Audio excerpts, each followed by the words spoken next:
Halo semuanya, selamat datang di Segmen Analisa. Kita kan sekarang lagi heboh banget ya di media massa ataupun juga sosial media melihat berita ada seorang koruptor di negara tetangga kita Vietnam yang bernama Trong My Lan. Itu dijatuhi vonis hukuman mati karena merugikan negara, korupsinya sekitar 304 triliun dong, itu atau hampir sekitar 200 triliun rupiah. Nah, kenapa berita ini cukup viral di Indonesia?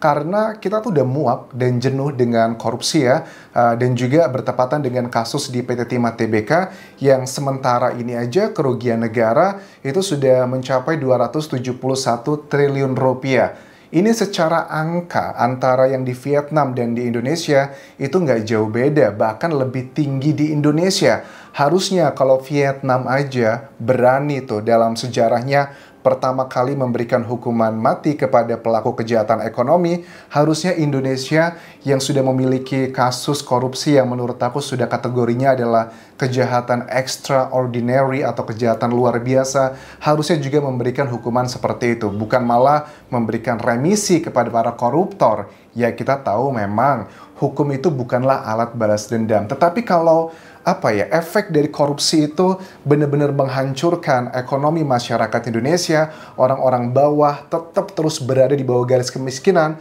menurut aku itu jauh lebih jahat banget ya dibandingkan kasus pembunuhan to some extent. Kita akan coba bahas untuk bagian pertama ini adalah sebenarnya bagaimana Trong My Lan, seorang pengusaha kaya raya real estate di Vietnam dengan perusahaan yang bernama Van Tin Phat Holding Group ini melakukan aksinya. Apakah vonis tersebut sudah benar ataukah jangan-jangan ada manipulasi? Kayaknya agak sulit ya kalau dikatakan di negara komunis untuk urusan hukum ada manipulasi. Ada positif dan juga ada negatifnya, tetapi dari vonis ini sebenarnya ada tiga vonis yang diterima oleh Trong My Lan di antara 84 terdakwa lainnya. Kalau untuk vonisnya Trong My Lan ini kan ada 3 tuduhan ya. Tuduhan yang pertama itu adalah penggelapan. Yang kedua itu adalah suap, dan ketiga adalah pelanggaran aturan perbankan. Nah, untuk tuduhan yang pertama penggelapan, Trong My Lan itu diberikan vonis hukuman mati. Sementara untuk yang kedua dan ketiga, suap dan juga pelanggaran aturan perbankan, dia ini diberikan hukuman vonisnya adalah masing-masing 20 tahun penjara, artinya sudah total 40 tahun plus juga dengan hukuman mati.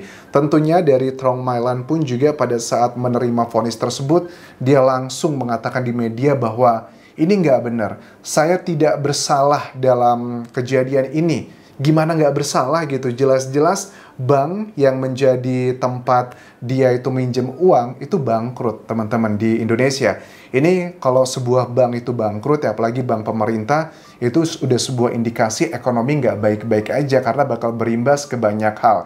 Terus juga ada 84 terdakwa yang juga disidang dalam kasus ini. Ini mulai dari suaminya sendiri sampai beberapa pengusaha asal Hong Kong.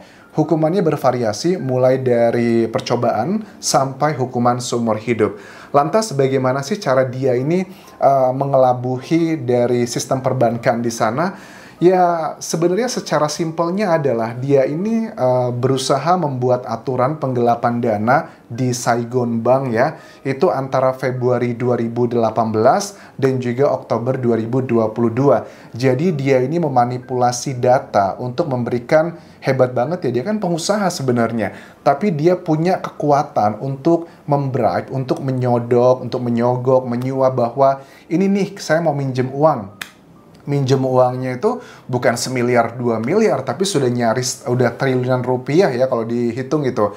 Dia minjem uang di sana, tapi semuanya itu digelontorkan. Jadi kalau kita minjem uang kayak di KPR aja ya, atau minjem uang buat usaha, itu kan gila ya appraisalnya untuk ngecek apakah kita layak, apakah kita akan gagal bayar atau tidak. Itu kan prosesnya panjang. Tetapi gara-gara si Trong My Lan ini, dia ini berhasil melakukan dengan 3 tuduhan tadi, menyuap, kemudian juga melanggar aturan di perbankan. Pokoknya kalau dia yang minjem, perusahaan yang minjem, itu dilancarin semuanya, nggak usah dicek apakah punya uang untuk balikinnya, cash flow-nya baik atau enggak. Makanya nggak heran ada banyak lebih dari 50% total uang yang dipinjam itu gagal bayar, teman-teman. Dan gagal bayarnya itu akhirnya kerugian negara itu adalah sekitar 200 triliun rupiah.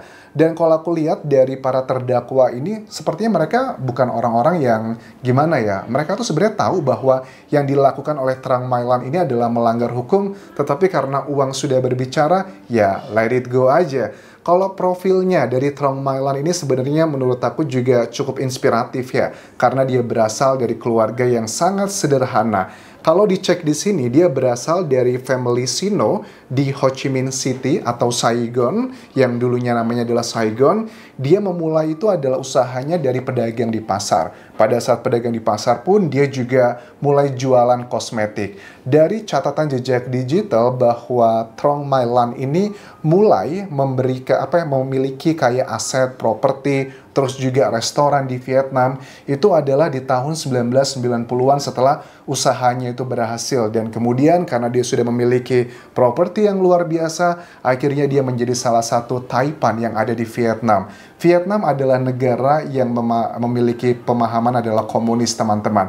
Dan memang untuk di negara komunis, untuk memberikan hukuman mati itu bukanlah hal yang tabu. Tetapi baru kali ini di Vietnam, ada hukuman seperti ini untuk kejahatan perbankan. Yang menurut aku ini adalah sebuah simbol bahwa Indonesia pun, walaupun kita bukanlah negara komunis, kita adalah negara demokrasi, tetapi dengan dampak dari korupsi di Indonesia yang begitu luar biasa, please, negara Indonesia, kalau kita mau jadi negara maju, please, korupsinya harus benar-benar diberantas. Karena apapun strategi yang kita miliki di negara tercinta kita ini, menurut aku semua itu tidak akan berhasil kalau tingkat korupsinya masih tinggi. Kita cek aja negara di Singapura atau macam-macam kayak di Australia atau negara maju lainnya, rata-rata mereka itu bisa mendapatkan ekonomi terbaik di dunia, masuk 10 besar, 5 besar, itu karena korupsinya sangat nihil sekali. Bagaimana dengan korupsi PT Timah Tbk? 271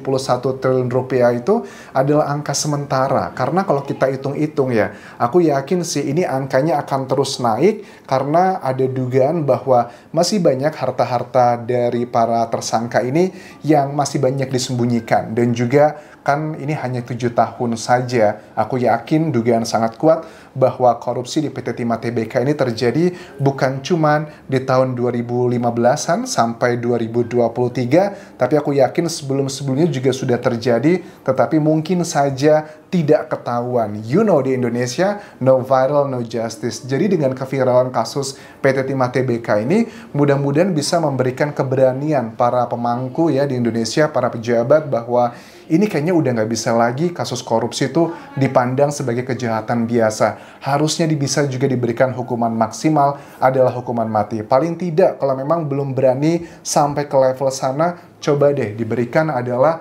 mengenai rancangan undang-undang untuk memiskinkan koruptor, itu segera disahkan. Bagaimana gitu para anggota DPR waktu Komisi 6 kemarin menerima kedatangan dari Direktur Utama PT Timah Tbk, kan mereka itu kesannya para anggota legislatif kita, mereka itu begitu marah-marah gitu ya kepada Direktur Utamanya. Tetapi percuma, masyarakat itu nggak butuh anggota DPR itu marah-marah ke PT Timah Tbk atau sebagainya, tapi kita pengen real action gitu. Coba dong Bapak, buatlah, ratifikasilah undang-undang untuk memiskinkan para koruptor. Bukan malah pada saat mereka di penjara, tapi malah diberikan remisi. Ada remisi apa aja coba? Remisi hari raya, remisi kemerdekaan. Ya kita juga tahulah waktu kasus Gayus Tambunan ya, yang seorang mantan pegawai pajak yang sudah ketahuan beberapa kali keluar pelesiran, itu pun juga kalau kalian cek sekarang, dia sudah beberapa kali mendapatkan remisi. Dengan kejahatan yang luar biasa seperti itu pun masih layak mendapatkan remisi. Makanya para koruptor kayaknya nggak begitu takut dan malu gitu melakukan korupsi di Indonesia. Bahkan pada saat Sandra Dewi, istri dari salah satu tersangka di kasus PT Timah Tbk ini, Harvey Mois ya, itu datang ke kantor kejaksaan, dia kelihatan senyum, dia kelihatan sumringah, bahagia, dan terkesan tidak ada apa-apa. karena mungkin ngerasa tidak ada rasa malunya gitu. Kalau kalian lihat di Korea Selatan, Jepang, atau negara-negara lainnya, tersangkut kasus korupsi seperti ini, jangankan mereka memberikan tanda love atau senyum, mereka mengangkat matanya saja ke masyarakat atau ke media, mereka sudah malu sekali. Tetapi berbeda dengan di Indonesia, para koruptor pun masih memiliki banyak privilege yang terjadi di sini. Bahkan kalau untuk kasusnya Sandra Dewi ini pun juga dia sudah menghapus Instagramnya. Ya, I don't know, mungkin ada sesuatu hal yang mau dia lindungi, mungkin biar keluarganya tidak ketahuan semua, atau ngecek harta-hartanya yang diduga pemberian dari suami yang terkait dengan kasus ini akan ketahuan semua, makanya itu dihapusin, atau ada alasan yang lain.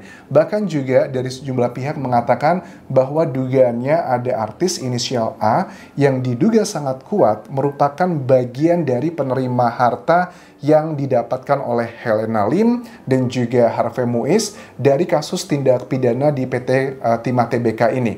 Dan nama-nama tersebut sepertinya akan segera diumumkan nanti oleh kejaksaan, karena proses pencucian uang itu sebenarnya kalau kita benar-benar teliti dan berani, itu bisa dicek semuanya teman-teman. Memang modusnya ada banyak sekarang, ada banyak triks, ada banyak modusnya, tapi kalau memang sebenarnya dari pihak kejaksaan dibantu dengan pemerintah terkait mau serius menangani ini, itu semuanya bisa dilacak kok. Ada banyak sekali cara yang sudah disampaikan di media massa untuk melacak itu semua.